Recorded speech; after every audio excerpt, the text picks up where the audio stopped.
तर आपण हे दृश्य बघतोय। अमित शहा येण्याआधी पंकजा मुंडे या भक्तीमध्ये लीन झाल्या होत्या। गुरुस्थानाच्या पायरीवर बसून त्यांनी साई नामाचा जपही केलेला होता। तो क्षण कॅमेरामध्ये टिपलेला आहे।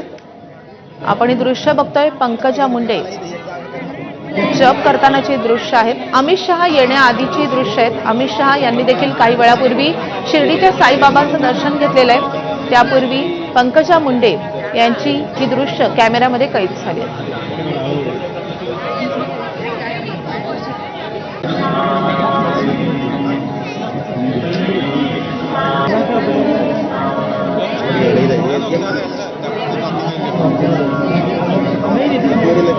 एक्सक्लुसिव्ह दृश्य आपण बघतोय पंकजा मुंडेंची साई मंदिरामध्ये ध्यानस्थ असताना त्यांची दृश्य कॅमेऱ्यामध्ये कैद झालेली आहे। अमित शहांनी त्यांच्या दौऱ्याची सुरुवात शिर्डीतल्या साईबाबांच्या दर्शनानं केलेली आहे। त्यांच्यासोबत त्यावेळी मुख्यमंत्री देवेंद्र फडणवीस, दोन्ही उपमुख्यमंत्री आणि त्यासोबतच इतर प्रमुख नेते होते। भाजपचे सगळे पहिल्या फळीतले नेते त्यावेळी उपस्थित होते। त्यामुळे पंकजा मुंडे देखील या दौऱ्याचा एक महत्त्वाचा भाग आहेत। अमित शहा मंदिरामध्ये दाखल होण्यापूर्वीची दृश्य आहेत, जेव्हा पंकजा मुंडेंनी साई नामाचा जप केलेला आहे किंवा ते ध्यानस्थ बसलेला आहे, तेव्हाची दृश्य कॅमेऱ्यामध्ये कैद झाली आहेत। दुसऱ्या दृश्यांमध्ये आपण बघतोय, अजित पवारांनी मंदिर परिसरामध्ये उपस्थित असलेल्या भाविकांशी हस्तांदोलन केलंय। काही पक्षाचे कार्यकर्ते देखील दिसतात आणि काही भाविकही होते आणि त्यांच्याशी अजित पवारांनी अगदी हसत हस्तांदोलन केले आणि त्यानंतर ते पुढे मार्गस्थ झालेले आहेत। या उपस्थितांशी त्यांनी काही काळ संवाद साधला, त्यांच्याशी हस्तांदोलन केलं, त्यांना अभिवादन केलं आणि त्यानंतर अजित पवार रवाना झाले। तर दौऱ्यातली ही दोन खास आणि वेगळी अशी दृश्य कॅमेऱ्यामध्ये कैद झालेली आहेत। पहिली दृश्य आहेत अजित पवारांची भाविकांशी हस्तांदोलन करतानाची आणि पंकजा मुंडे जेव्हा साई मंदिरामध्ये ध्यानस्थ बसलेल्या होत्या तेव्हाची ही दृश्य।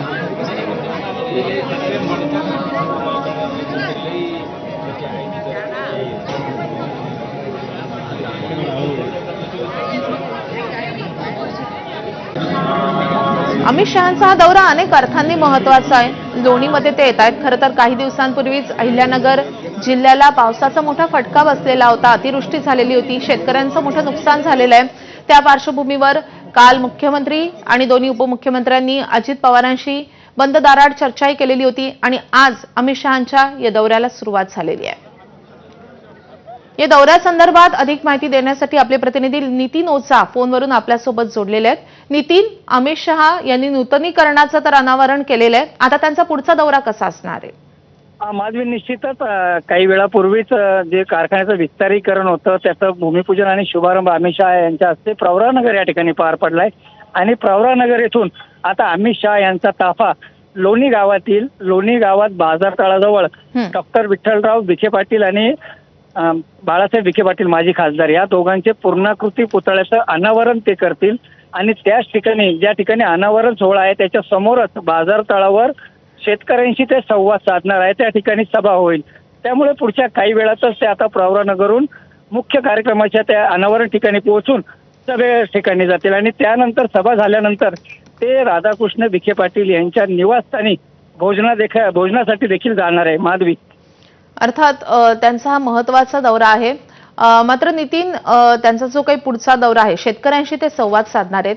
एकतर ते स्वतः सहकार मंत्री आहेत, दुसरी गोष्ट म्हणजे शेतकऱ्यांवर एक अस्मानी संकट आता येऊन गेलेलं आहे। या पार्श्वभूमीवर हा दौरा किती महत्त्वाचा आहे किंवा तो कार्यक्रम किती महत्त्वाचा ठरणार आहे?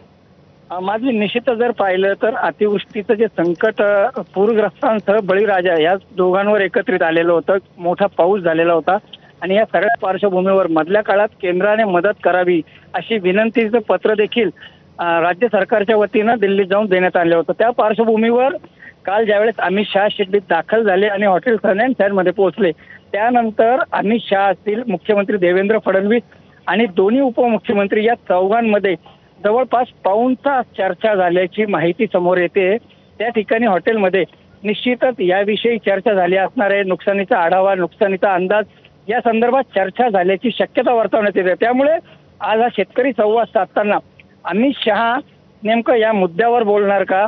जे संकट या महाराष्ट्रावर ओढावलेलं आहे, या संकटावर मात करण्यासाठी केंद्र काय मदत करणार का? या सगळ्या गोष्टी अमित शहा यांच्या भाषणातून समोर येतील आणि निश्चितच महाराष्ट्रातील बळीराजासह पूरग्रस्तांना त्यांच्या भाषणाची आता आस लागलेली आहे. माधवी. नितीन, आता ज्या विस्तारीकरणाचा शुभारंभ अमित शहांच्या हस्ते झालेला आहे, त्या साखर कारखान्याचं महत्त्वही आपल्या प्रेक्षकांना सांगितलं पाहिजे, कारण आशिया खंडातला हा पहिला सहकारी साखर कारखाना आहे ज्याचं विस्तारीकरण अमित शहांच्या हस्ते होत आहे. निश्चितच माधवी, सहकाराची मुहूर्तमेढ ज्या गावात रोवली गेली तो हा प्रवरानगर सहकारी साखर कारखाना. डॉक्टर विठ्ठलराव विखे पाटील, आज ज्यांना नंतर पद्मश्री देण्यात आली, त्यांनी अत्यंत प्रतिकूल परिस्थितीवर मात करत शेतकऱ्यांना बरोबर घेत या कारखान्याची निर्मिती केली आणि विशेष म्हणजे सहकारी तत्वावरील हा पहिला सहकारी साखर कारखाना ठरला.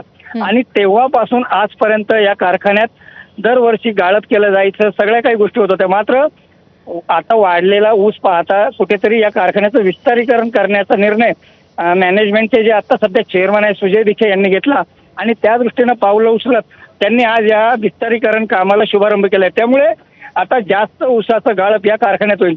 एकूणच जर पाहिलं तर सहकाराची मुहूर्तमेढ ज्या पंढरीत रोवली गेली, पंढरी म्हणूनच लोणीला समजलं जातं प्रवरानगरला, त्याच प्रवरानगरमध्ये आज सहकार मंत्री, देशात सहकार खातं निर्माण झाल्यानंतरचे पहिले सहकार मंत्री अमित शहा आहेत.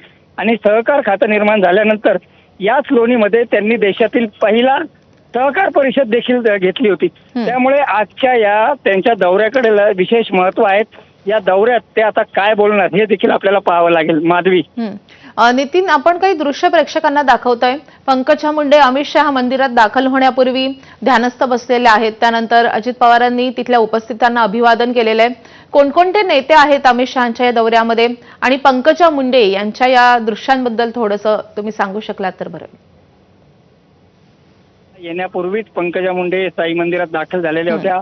त्या साई मंदिरात आत गेल्या नाही, मात्र साई मंदिरात शेजारी जे गुरुस्थान आहे त्या ठिकाणी त्या जाऊन बसल्या आणि अक्षरशः जे व्हिडिओ जर आपण पाहिले, दृश्य पाहिलं, त्यातून लक्षात येईल की ते कुठेतरी मनातून साईनामाचा जप करताय, साईंकडे प्रार्थना करतायत आणि अत्यंत शांतपणे एकांतात त्या ठिकाणी ध्यानस्थ बसल्याचं चित्र दिसत होतं. त्यानंतर त्या ठिकाणी स्नेहलता कोल्हे देखील आल्या, त्या देखील त्यांच्या बरोबर बसल्या. आणि म्हणजे अमित शहा येण्यापूर्वी जवळपास 10 ते 12 मिनिटं पंकजा मुंडे या त्या ठिकाणी बसल्या होत्या. आणि ज्यावेळेस अमित शहा यांचा ताफा आला त्यावेळेस मंदिराच्या त्या आत जात असताना अनेक जण त्या ठिकाणी बॅरिकेडच्या बाहेर कार्यकर्ते असतील सगळे उभे होते.